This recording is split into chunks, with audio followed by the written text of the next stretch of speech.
శివాజీ చేసిన వ్యాఖ్యల మీద జరిగిన రగడ ఒక కొలిక్కొచ్చినట్లుగా కనపడుతుంది.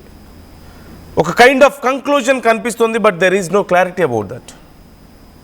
ఆ క్లారిటీ లేని ఒక కంక్లూజన్ వచ్చింది.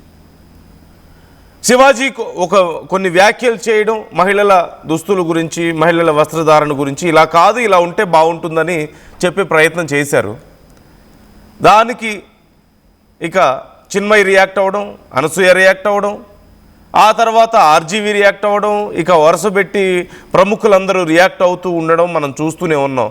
ఆర్జీవి ఇక నెక్స్ట్ లెవెల్కి వెళ్ళిపోయి చివరికి ఆ ఢిల్లీలో ఒక రేపిస్ట్ మాట్లాడినటువంటి మాటలతో శివాజీ మాట్లాడినటువంటి మాటలు రెండు సిమిలర్గా ఉన్నాయంటూ ఒక వీడియో ఎడిట్ చేసి కూడా పోస్ట్ చేయడాన్ని మనం చూసాం.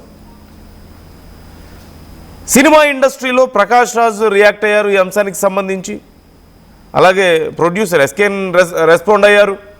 ఇలా చాలామంది రెస్పాండ్ అయినా సినిమా ఇండస్ట్రీ నుంచి వచ్చినటువంటి రెస్పాన్స్ అంతా కూడా శివాజీకి అగెయిన్స్ట్గా వచ్చింది, ఆపోజిట్గా వచ్చింది.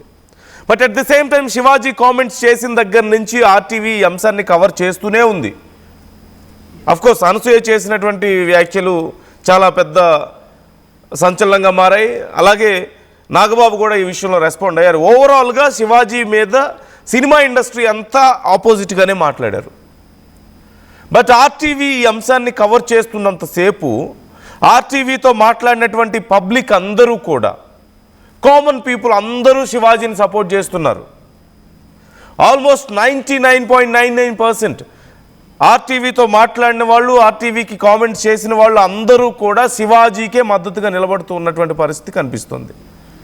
సో క్వైట్ ఆపోజిట్ ఒపీనియన్స్ ఇక్కడ మనకు కనిపిస్తున్నాయి. సినిమా ఇండస్ట్రీ ఒక రకమైనటువంటి క్వైట్ ఆపోజిట్ పోల్స్ కనిపిస్తున్నాయి. క్వైట్ ఆపోజిట్ పోల్స్ ఇక్కడ కనిపిస్తున్నాయి.